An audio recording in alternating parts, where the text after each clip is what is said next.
Boa noite. Eu e os meninos, nós vamos falar um pouco sobre endereços de memória, ordenação de bytes e códigos de correção.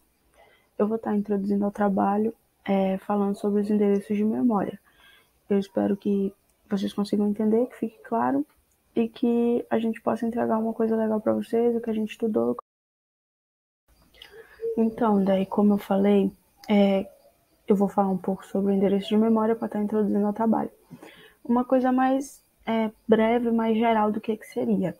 Bom, o endereço de memória ele é uma referência a um local de memória específico que é usado em vários níveis.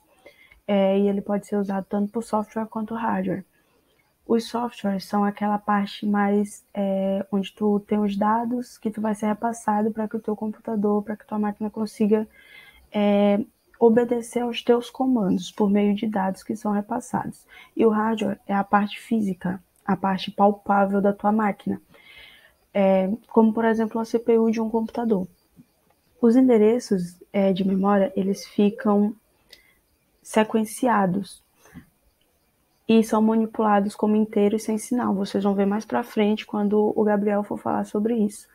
E essa semântica numérica, ela acaba sendo baseada em recursos tanto da tua CPU como também do uso da memória. Tipo quando a gente vai comprar, sei lá, um celular e aí eles dizem, tem tanto de memória RAM, tem tanto de... São 64 bytes de memória, coisa desse tipo, 128.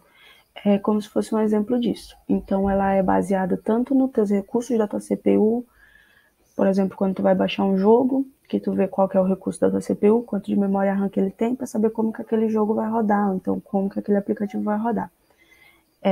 Basicamente, é isso. E depois de falar um pouco sobre os endereços de memória, essa parte mais superficial, a gente já se adentra na questão dos tipos, que são os endereços físicos, que eu trouxe para vocês, e também os endereços lógicos. Os endereços físicos, ele consiste em muitos locais de memória, justamente por essa questão dos dados que são repassados. Então, cada local de memória, ela vai possuir um endereço físico, que é um código, que é gerado. Então, para cada local que tu vai ter de memória no teu computador, então, sei lá, no dispositivo que tu tem, tu vai ter um código específico para aquele local. Então, justamente por isso que ele é armazenado em vários níveis. A CPU, ela pode usar o código para acessar o local de memória correspondente. O que seria isso? Esse código ele é gerado e a partir de alguma coisa que tu faz, sei lá, uma tecla que tu aperta ou qualquer outro tipo de coisa, qualquer outro tipo de comando, ela vai acessar aquele local específico de memória. Por quê? Porque ela vai saber qual é o código que tu quer, qual é o código que ela vai precisar acessar e vai te dar o que tu precisa naquele momento.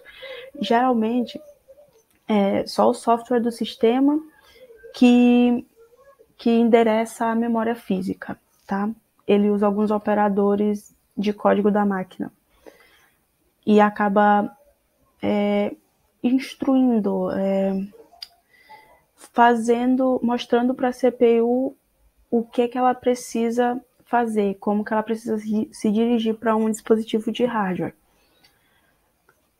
Basicamente isso é os endereços físicos. E depois de falar um pouco sobre eles, a gente passa para os endereços lógicos. O que são? É um programa de computador que ele usa endereços de memória para executar o código de máquina e para armazenar e recuperar dados. Nos endereços físicos, tu usava o hardware, tu usava a máquina, tu usava a CPU para fazer aquilo. Aquela CPU levava por meio do código, te entregava o que tu queria.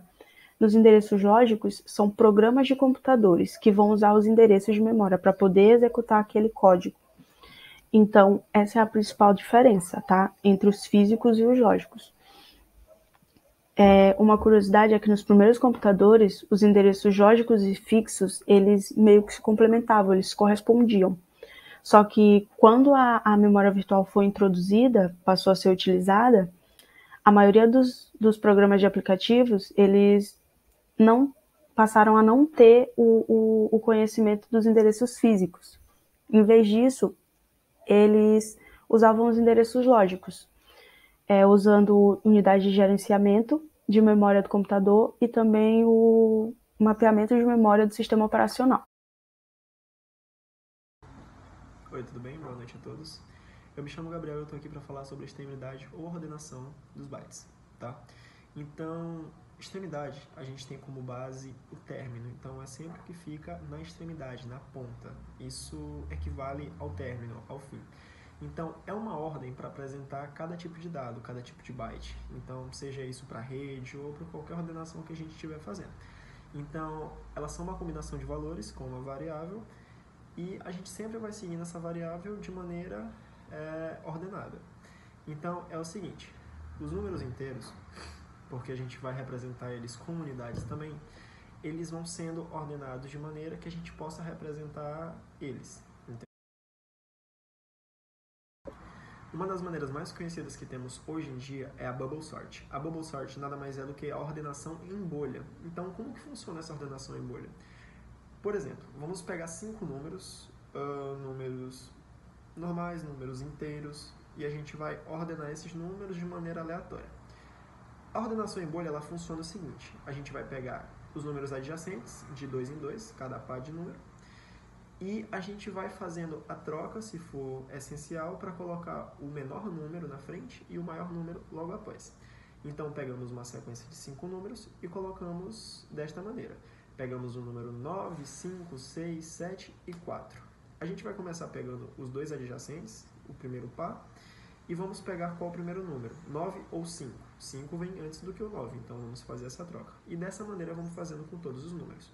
Quando fizermos essa primeira passada, vamos fazer pela segunda vez. E detalhe, sempre, sempre, o maior número vai para a extremidade. Então, por isso, como eu ressaltei desde o início do vídeo, o maior número, ele sempre vai para a extremidade. Ele sempre vai para a ordenação. Então, dessa maneira, a gente vai dando quantas passadas forem necessárias, até de uma maneira que o último número seja o maior e o primeiro número seja o menor, fazendo assim sempre essa ordenação, de par em par, e ordenando os números adjacentes. Dessa maneira, a gente... Bom, para estar exemplificando de uma forma que possa ser melhor vista, eu vou explicar só um pouco sobre o passo que o Gabriel estava falando. Você tem 4 números, tá? 4 números. A gente tem aqui exemplificando na tela. 7, 6, 4 e 3. A gente já sabe, como o Gabriel falou, que o maior número tem que ficar sempre na extremidade, tá? Na ordenação. Então, no primeiro passo, o que a gente tem para fazer? Fazer essa troca. São sempre impares, tá? Tem o 7 e o 6. O 7 é maior que o 6, então tu precisa fazer essa troca para que ele já fique mais para a extremidade. Então o 6 passa para frente e o 7 vai passar para depois do 6. E aí a gente tem de novo os pares, 7 e 4, tá? O 7 é maior do que o 4, mais uma vez tu ocorre a troca. E tu vai fazer essa troca até que o maior número, que no caso é o 7, fique na extremidade. E aqui a gente já tem essa questão. Ficamos o quê? Ficamos 6, 4, 3, 7. E como o Gabriel falou, acontece aquela repetição. Tu vai fazer esse passo, tu vai repetir esses passos até que fique na sequência correta, do menor para o maior. Então, a gente tem o segundo passo, tu de novo, fazendo em pares e fazendo a troca. O 6 pelo 4, depois o 6 pelo 3. E aí a gente já tem o sequenciamento de 4, 3, 6, 7. Só que como quantas forem necessárias, e a gente sabe ainda que o 4 é maior do que o 3, a gente vai precisar fazer isso mais uma vez. Então, pela última vez, a gente faz novamente a troca, agora do 4 pelo 3, e a gente vai ter o sequenciamento correto, em ordem crescente, do menor para o maior. 3, 4, 6, 7. Só para tá fazendo essa explicação, para ficar de uma forma mais clara. Um detalhe muito importante é que esse método, ele altera o original. Ele não é um método que você vai fazer de uma maneira diferenciada. Você vai alterar o original. Isso é bom? Talvez. Se você pretende que isso aconteça, sim, é maravilhoso. Mas se você não pretende alterar o modelo A principal diferença entre as memórias listradas, as memórias ESC e as memórias comuns é que elas possuem um número maior de bits. Em um módulo de 32 bits, por exemplo, elas possuem 7 bits adicionais para cada 32 bits de memória. Em módulos DIMM de 64 bits, elas precisam de 8 bits adicionais para cada 64 bits. No caso dos módulos DIMM, é fácil identificar que eles são SC, pois possuem 5, 9 ou 15 chips, ao invés de 4, 8 ou 16. O número de bits adicionais diminui conforme aumenta o tamanho do barramento da memória. E para utilizar uma memória RAM SC, é preciso de uma placa-mãe compatível. Apesar de ser dado como exemplo apenas memórias RAM, é mais fácil encontrar SCs em código em discos rígidos, em mídia de CD e DVD, onde é mais comum a ocorrência de erros. Mas como eles funcionam? Bom, esses bits adicionais colocados nas memórias possuem códigos que permitem identificar se os dados que estão sendo lidos pela cabeça de leitura, no caso discos e mídias, são os mesmos que foram gravados. Dessa maneira, quando um setor do disco ou de uma mídia é lido pela cabeça de leitura, são lidos também pelos SCs, que permitem determinar a integridade dos dados que foram gravados. Caso algum erro seja encontrado, os demais SCs são lidos na tentativa de corrigir o problema, mas caso isso não aconteça, uma nova leitura no. Bom, apesar de não acontecer com muita frequência, todos os tipos de memórias presentes no computador, como RAM, HD, mídias, CD, DVD, etc., são suscetíveis a erros dos mais diversos tipos, causados por diversos motivos, como interferência eletromagnética, raios, variação de tensão, etc. Quando o dano é físico, é chamado de hard error, e não há muito o que fazer a não se trocar o componente que sofreu um dano.